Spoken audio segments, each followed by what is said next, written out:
বৈষম্য বিরোধী ছাত্র আন্দোলন দমনের চেষ্টা করছেন। সেখানকার অ্যানালাইসিস থেকে আমরা 16 তারিখের অভিযানটা করি এবং সেখান থেকে আমরা পুলিশের ব্যবহৃত 5টি ব্যাটন, পুলিশের জ্যাকেট, তারপর ওয়াকিটকি এবং খেলনা সদৃশ অস্ত্রের লাইসেন্স এবং গুলি উদ্ধার করি। পাশাপাশি আমরা একটা জিডির কপি সেখান থেকে উদ্ধার করি, যেখানে কাবুল নিজে বর্ণনা দিয়েছেন তিনি কীভাবে বৈষম্য বিরোধী ছাত্র আন্দোলন দমনের জন্য অস্ত্র ব্যবহার করে তাদের উপর গুলি বর্ষণ করেন। এখানকার যে আমাদের আটককৃত ব্যক্তি, তার কাছ থেকে আমরা খবর পাই যে এই যে কাবুল যার ছত্রছায়ায় কাজ করতেন, তার এক ধরনের মাস্টার মাইন্ড যাকে বলা যায়, সেই 18 আসনের সাবেক এমপি হাবিব হাসান, তার বাসার কথা আমরা জানতে পারি এবং তার ছেলের শ্বশুরের বাসায় আমরা এটা রেড দিই।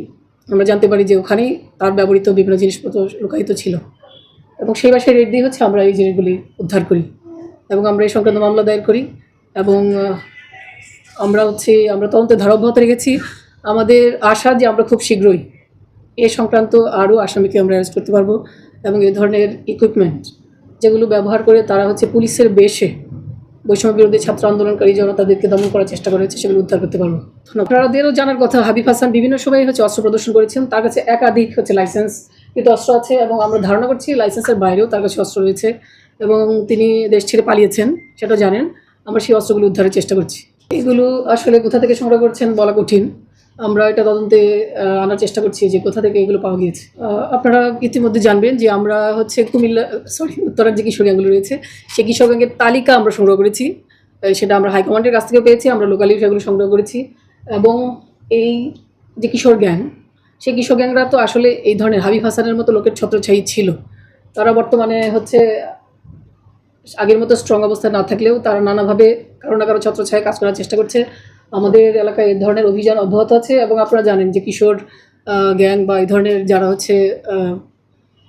ওই এলাকায় ছিনতাই বা কী বলবো চাঁদাবাজির সঙ্গে যুক্ত ছিল, তাদের অনেকেই আমরা গ্রেফতার করেছি এবং তাদের তালিকা প্রত্যেক অফিসার ইনচার্জের কাছে দেওয়া হয়েছে। আমরা প্রায় প্রতিদিনই তাদের যে লোকেশন বললেন, স্পটগুলি আছে, সেই স্পটগুলিতে আমরা অভিযান অব্যাহত রেখেছি এবং আমরা আশা করব যে আপনারা তথ্য দিয়ে আমাদেরকে সাহায্য করবেন, আমরা যেন খুব দ্রুত ওদের বিরুদ্ধে ব্যবস্থা নিতে পারি। আমাদের এলাকায় যে লাইসেন্সকৃত অস্ত্র ছিল তাদেরও বেশিরভাগই আমরা থানায় জমা নিতে পেরেছি। আমাদের যে থানাগুলি আছে উত্তরা ডিভিশনের 6টি থানার প্রত্যেকটি থানাই পুরোপুরি অ্যাক্টিভ আছে। এমনকি যে থানাটাই সবচেয়ে ধ্বংসপ্রাপ্ত হয়েছিল সেই থানাটা আমি জয়েন করার 2 দিন পরই শুক্রবারের সকালেই আমরা আগে যেখানে ছিল কমিউনিটি সেন্টারে, সেখান থেকে আমরা শিফট করি।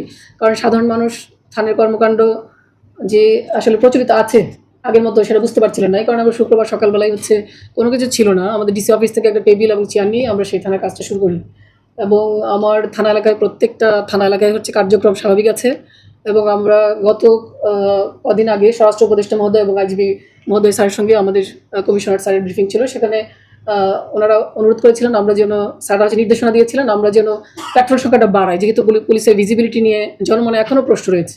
এই কারণে আমরা একটা করে পেট্রোলও বাড়িয়েছি এবং আমাদের যে সিনিয়র অফিসার বা প্রত্যেক অফিসারকেই আমরা ভিজিবিলিটি বা যেসব জায়গায় মানুষ দেখতে চায় পুলিশকে, সেখানে আমরা ভিজিবল রাখার চেষ্টা করছি।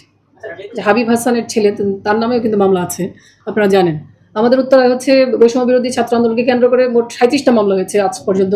তার 12টা মামলাতেই তাকে যার নামে আসামি হাবিব হাসান এবং তার ছেলে আবির হাসানের নাম রয়েছে 2টি মামলায় এবং তার ছেলেরই শ্যালক সাজ্জাদ, তার শ্বশুরের বাসায় এগুলো ছিল আবির হাসানের এবং আরেকজন যিনি তিনি তার ভাইরা ভাই এবং তিনি ঘর জামাই হিসেবে ওখানে থাকেন। এই তাদের যে অর্জিত সম্পদের ভুক্তভোগী ভোগদার তিনি একজন এবং সাইফুল ইসলাম ম্যানেজার, উনি তার সমস্ত সম্পদের দেখাশোনা করতেন। টাকাটা আসলে কোন সোর্স থেকে এসেছে এটা আমরা এখনও পর্যন্ত বের করতে পারি না। আমরা আসামিদেরকে রিমান্ডের আবেদন করেছি, আমরা আশা করছি আজকেই রিমান্ডে তাদের পেলে আমরা আরও ভালোভাবে জানতে পারবো। নগদ টাকার সঙ্গে আছে 65টি $100 নোট, 4টি আছে $20 নোট, একটি $5 নোট, একটি $1 নোট, 41টি আছে 1000 থাই বাতের নোট, 11টি 100 থাই বাত নোট, 2টি আছে 500 থাই বাত নোট, 28টি থাই বাত 20 টাকার নোট, 3টি 50 টাকার থাই বাত, 20টি আছে 500 দেড়হামের নোট, একটি আছে 100 দেড়হামের নোট, একটি 20 দেড়হামের, 3টি 10 দেড়হামের, 2টি 5 দেড়হামের, এর মাঝে 5টি আছে $100 কানাডিয়ান নোট, 2টি আছে 10 সিঙ্গাপুরিয়ান ডলারের নোট, একটি আছে $2 সিঙ্গাপুর ডলারের নোট, একটি 100 রিয়ালের নোট, দুটি আছে 50 রিয়ালের নোট, দুইটি 10 রিয়ালের নোট, তিনটি আছে 5 রিয়াল, একটি 1 রিয়ালের নোট, একটি আছে 2000 রুপির নোট, 60টি আছে 500 রুপির নোট, একটি আছে 200 রুপি, 5টি 100 রুপি, 5টি 50 রুপির নোট, 4টি 20 রুপি, 6টি 10 রুপি, 3টি নেভি ব্লু রঙের বুলেট প্রুফ জ্যাকেট, সামনে আর পেছনে যার হচ্ছে পুলিশ লেখা আছে।